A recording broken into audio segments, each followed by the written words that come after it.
Olá a todos, sejam muito bem-vindos para o nosso podcast.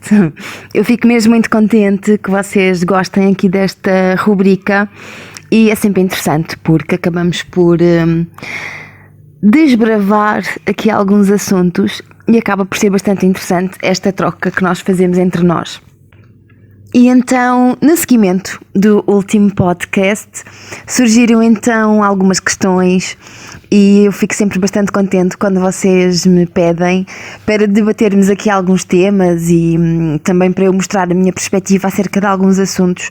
E eu considero que esta troca acaba por ser bastante estimulante para que possamos também ver qual é que é o ponto de vista de outra pessoa sobre um determinado tema. Eu considero que é bastante enriquecedor, porque quando estamos a ouvir sempre opiniões muito parecidas à nossa, eu julgo que acabamos por não conseguir desenvolver e criar também aqui um sentido de perspectiva, porque estamos sempre a analisar as coisas do mesmo lado. Portanto, estes debates são muito importantes, eu adoro e fico muito contente quando vocês também gostam dos temas que eu trago por aqui e na maioria deles são mesmo sugestões vossas. Então, em primeiro lugar, eu queria falar aqui de um tema que vocês sugeriram. Todos eles foram sugeridos por vocês, portanto, no podcast de hoje não há aqui nenhum tema que seja trazido por mim, são todas sugestões vossas e eu fico muito contente quando assim é, evidentemente.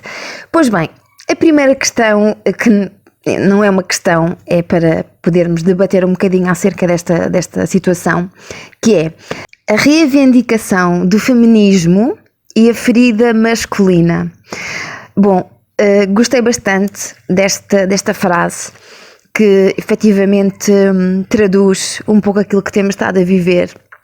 E relativamente a este ponto, aquilo que eu gostava de dizer é que, na minha perspectiva, todas as questões relacionadas à mulher ao longo destes últimos anos, décadas, séculos, basicamente, sei lá, desde muito cedo, só mesmo nas civilizações mais antigas, é que havia uma adoração à mulher sem qualquer pudor, sem qualquer problema de efetivamente estarmos a adorar uma mulher, mas ao fim e ao cabo todos esses sinais foram abafados pelo tempo, em que efetivamente o lugar da mulher ficou cada vez mais reduzido, isto muito porque vivemos numa sociedade patriarcal, portanto esta situação acabou por fazer com que nós chegássemos aos dias de hoje, onde existe um grande gap, um grande distanciamento entre aquilo que uma mulher pode fazer socialmente e um homem não. A começar por o mundo do trabalho, onde efetivamente duas pessoas, uma mulher e outro homem, estão a desempenhar as mesmas funções e o homem ganha mais. E também o corpo. Se um homem mostrar o mamilo não tem qualquer tipo de problema, e se uma mulher mostrar o mamilo já é estranho, as pessoas não gostam, sentem-se envergonhadas, sentem-se olhadas, as pessoas olham e de facto não podemos comparar, não é a mesma coisa. Porque infelizmente as mamas de uma mulher são muito sexualizadas e enfim. Aquilo que eu posso dizer acerca deste tema é que de facto há um grande desequilíbrio entre o papel da mulher, o lado feminino, e o homem, o masculino. Todos nós temos os dois lados, temos o lado masculino e o lado feminino, mas vivemos ainda em tempos em que um homem que revela o seu lado feminino é considerado gay e uma mulher que demonstra o seu lado mais masculino também é considerada uma mulher máscula, uma mulher, enfim. Há muito preconceito, a sociedade tenta de facto colocar-nos todos em caixinhas que têm uma label, portanto uma etiqueta basicamente a dizer quem nós somos, e nós acabamos também por crescer e muitos de nós acabam por tecer comentários super preconceituosos porque cresceram assim. Se calhar o meio onde eles foram educados foi ao pé então de pessoas preconceituosas e as pessoas acabam efetivamente por adquirir aquilo que está em nosso redor. Ainda há pouco tempo eu até cheguei a comentar no Instagram aquele chefe de cozinha que eu não me recordo do nome dele, mas que ele havia um programa que era Terror na Cozinha, e um programa por acaso bastante engraçado. E para quem não conhece o programa, trata-se de um chefe de cozinha bastante conhecido da Europa de Leste, salvo erro, mas já está em Portugal há muitos anos, e é um homem super másculo, é um homem sem papas na língua, diz aquilo que pensa, às vezes chega a ser um pouco agressivo. Eu adoro, gosto imenso dele. E há pouco tempo ele admitiu que quando ele era mais novo ele chegou a ter a dúvida se efetivamente ele gostava de homens ou não. E ele admitiu que, para tirar as dúvidas, ele decidiu experimentar e ter um relacionamento amoroso com outro homem. Bom, depois disto, um programa muito conhecido da televisão portuguesa, que é basicamente uma tertúlia da vida social portuguesa, que é a Passadeira Vermelha, eles então levaram este tema para ser debatido e toda a gente naquele estúdio teceu comentários bastante preconceituosos. Eu, de certa forma, percebo que aquilo é o padrão da nossa sociedade, é assim basicamente que as pessoas pensam. Mas, por outro lado, acho que é muito grave, porque são pessoas que têm um grande poder de influenciar massas e têm que ter muito cuidado, porque eu acho que já estamos numa fase em que já não há espaço para este tipo de preconceito. E então os comentários que eles teceram foram de veras preconceituosos, mas é aquele preconceito que eles nem dão conta que estão a ser preconceituosos, mas foram, porque a partir do momento em que estão a analisar esta situação como algo super estranho, como algo super desajustado, estão a considerar aquela situação pontual, que não é o normal. E na minha opinião as coisas não funcionam assim, e segundo Freud, e eu concordo, e há muita coisa de Freud que eu não concordo, mas por acaso nesta situação eu concordo que nós temos o nosso primeiro contacto mais íntimo, quando somos nomeadamente crianças, puberdade, com um membro do mesmo sexo. E se assim for, é super saudável. E eu lembro-me perfeitamente de ter uma coleguinha na escola primária em que nós quase vivíamos uma relação amorosa, porque andávamos de mão dada no recreio, nas férias do verão enviávamos postais uma à outra, cheias de saudades, e era aquela amiguinha onde eu me sentava lado a lado na escola. E na puberdade cheguei a ter um contacto mais íntimo, com uma mulher, e eu acho que isso é super normal, acontece e faz parte do bom crescimento, porque enfim. E confesso que fiquei até um bocado desiludida com esta perspectiva tão ultrapassada que estas pessoas efetivamente teceram acerca desta situação deste chefe de cozinha tão másculo que admitiu que tinha tido uma relação homossexual.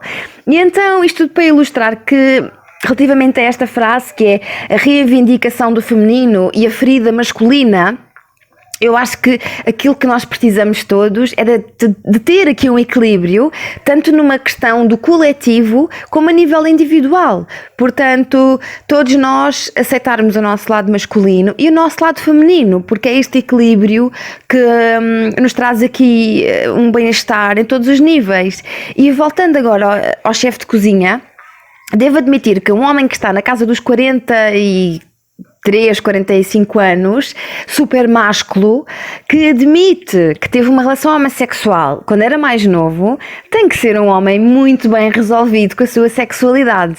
Portanto, eu adorei o facto de um homem que é conhecido socialmente por ser um homem bruto e super másculo ter feito esta afirmação. Achei de extrema importância e, efetivamente, se eu estivesse sentada naquela tertúlia, era exatamente isso que eu comentaria, para um pouco desmistificar esta situação toda em volta do masculino e do feminino. Bom, continuando, gostei também muito deste tema, que é para falarmos acerca da obrigação que a mulher tem em se depilar. Bom, eu acho que nesta quarentena já todas percebemos que a maior parte das vezes que nós fazemos a depilação é mesmo para nos apresentarmos socialmente. A questão nem tem a ver connosco. E sim, há uma obrigação. Eu vou-vos dar aqui o meu exemplo. Eu sempre me depilei desde a minha adolescência e é algo que eu continuo a fazer. Em todo o caso, aqui na Tailândia eu reparei que as mulheres não depilam as pernas. É raríssima a mulher que depila a perna. E no início eu ficava super chocada e acabava por comentar, a dizer: já viste a perna daquela, cheia de pelos e tudo mais. E confesso que hoje em dia, que não fez tanto tempo assim, não é? A primeira vez que estive aqui na Tailândia não foi assim há tanto tempo assim. Eu hoje em dia penso de uma forma completamente diferente. Agora, ultimamente, tenho andado sem depilar a perna e eu aqui ando sempre ou de calção muito curto ou com uma tunicazinha, portanto tenho sempre as pernas à mostra, mas eu aqui não sinto a obrigação social de me depilar. Então, devo ter andado cerca de 1 mês e tal sem depilar a perna. E apesar de não ter muitos pelos, já tinha alguns e todos eles no seu tamanho normal, portanto compridos, porque já há muito tempo que não me depilava e senti-me super ok de ir para a rua, porque nem pensava nisso, sabem? Porque eu sei que ninguém vai reparar, porque é normal. E quando me apeteceu, efetivamente depilei-me. E por acaso até foi ontem. Tenho uma máquina que tira o pelo pela raiz e ontem disse: não, vou tirar. E tirei, mas sem qualquer obrigação. Sabem? Eu quando estava em Portugal eu estava completamente atenta à minha depilação ao milímetro. E efetivamente é uma obrigação que existe e acho que é um peso que nós não temos que carregar em cima. Portanto, hoje em dia eu mudei esta minha perspectiva e faço a depilação quando me apetece. E tenho noção que se um dia eu estiver em Portugal com a depilação nas pernas por fazer, eu tenho perfeita noção que se calhar vão olhar para mim e vão pensar aquilo que eu pensei quando percebi que as tailandesas não faziam de toda a depilação nas pernas. Mas eu não quero saber, porque o que interessa é eu estar bem. E eu não quero de forma alguma que esses olhares preconceituosos moldem a forma como eu lido com o meu corpo. Portanto, acho que é uma obrigação que devemos deitar para trás das costas e de facto é mesmo uma escravidão. A mulher tem que andar sempre impecável com a depilação, o cabelo. Não quero saber, não quero essa obrigação, não quero sentir essa pressão. Claro que não será fácil. Se eu amanhã estiver em Portugal com a depilação por fazer, eu também não me vou sentir confortável, porque eu sei o que é que os outros vão pensar. Mas vou fazer um grande esforço para estar-me a borrifar para o que os outros pensam, porque eu sei que é esse o caminho que eu quero percorrer. Bom, outro tema que vocês também me pediram para falar é acerca da diminuição da libido nas mulheres. Portanto, antes de mais gostaria de dizer que pode haver efetivamente aqui uma situação que requeira a procura de um profissional que efetivamente possa perceber de uma forma mais profunda o que é que se passa, porque de facto há patologias que estão relacionadas com isto. Portanto, nesse aspecto eu não tenho conhecimento algum, não sei como é que as coisas podem ser processadas. Em todo o caso, aquilo que eu posso dizer é que nós somos feitas de fases, então nós mulheres, a cada 28 dias passamos por 4 fases distintas, portanto, e é normal que pelo menos em 2 delas que nós não estejamos com a libido on point. Portanto, é super ok, está tudo bem, portanto, não há problema nenhum nisso, está tudo ok. Há alturas em que uma pessoa tem a libido mais lá em cima, outras não, portanto, são fases. Em todo o caso, esta análise poderá ser feita numa questão mais mensal, A cada 28 dias nós temos ali 4 fases e se calhar apenas em 2, outras mulheres apenas em 1, na ovulação, é que poderão ter a libido mais lá em cima, algumas durante a menstruação. Bom, isto varia. Em todo o caso, às vezes acontece, eu estou a falar das mulheres, mas eu acredito que os homens também acontece o mesmo, que é, podemos estar imenso tempo com falta de líbido. Isso não significa que haja de facto um problema, porque a líbido é uma energia de criação. E esta energia de criação, nós podemos estar numa fase da nossa vida em que a estamos a canalizar mais para outra coisa. Pode ser um projeto pessoal, pode ser que estejamos numa altura em que estamos a planear e a arquitetar um projeto que futuramente vamos lançar. Portanto, e nós estamos a canalizar toda a nossa energia sexual criadora para aquilo. Portanto, acho que também poderá ser por aí. Em todo o caso, voltando ao início, sei que há questões mais sérias que deverão ser analisadas por um profissional e eu acho que isto pode ter raízes várias, pode ser realmente alguma coisa a ver com o corpo físico, se calhar com alguma privação mais no foro íntimo, inconsciente, alguma crença limitante que nós possamos ter acerca do sexo. Portanto, cada caso tem que ser visto com o carinho que merece. Agora, de uma forma assim mais leve, é aquilo que eu penso acerca da libido da mulher. Bom, outra questão, pediram-me efetivamente para falar também aqui um bocadinho sobre a violência doméstica. É um tema complicado, é um tema que magoa muitas pessoas e que acontece muito, infelizmente, nos dias de hoje. E eu gostava de fazer aqui um parênteses, porque nós às vezes temos a ideia, quando nós conhecemos uma mulher com personalidade, extrovertida, que sabe o que quer, leva a sua vida avante, nós temos a ideia que este tipo de mulheres nunca vão ser vítimas de violência doméstica. E eu gostava de dizer que não é bem assim.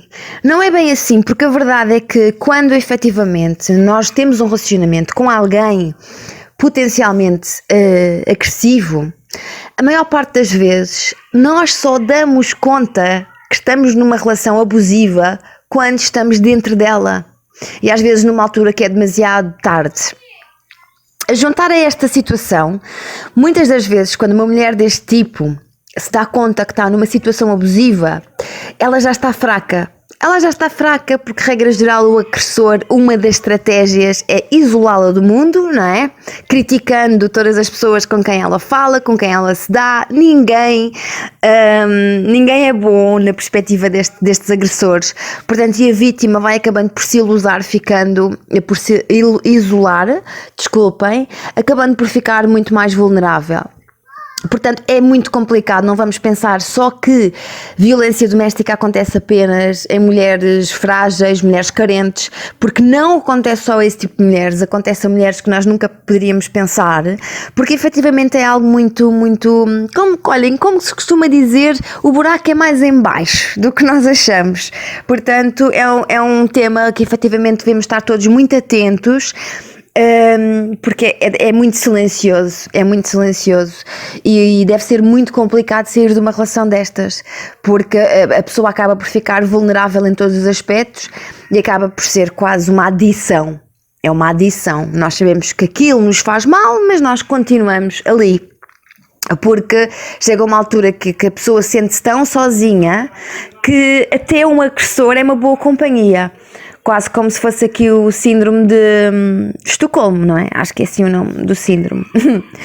Bem, para terminarmos o podcast de hoje, eu vou falar aqui de um tema que também foi sugerido por vós, isto no seguimento do nosso último podcast, onde falámos de masturbação feminina. E eu recebi imensos comentários de pessoas a pedirem-me para eu falar sobre masturbação dentro de uma relação. Ou seja, eu tenho uma relação, mas também faço masturbação. Bom, eu gostava só de dizer que uma coisa é uma coisa, outra coisa é outra coisa. Não quer dizer que por uma pessoa ter um relacionamento que se parte de se masturbar. São coisas completamente diferentes. Portanto, a masturbação tem a ver com a descoberta do nosso corpo, connosco próprios, não é? É uma coisa super individual. E nada pode substituir isso. Como também nada pode substituir a incrível experiência que é ter um contacto físico com outra pessoa que nós estamos a gostar ou que estamos com uma certa química. Portanto, são coisas distintas.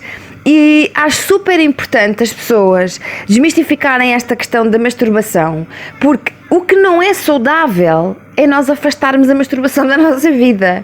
Porque como é que nós vamos saber o que é que nós gostamos e conhecer o nosso corpo se nem nós o conhecemos?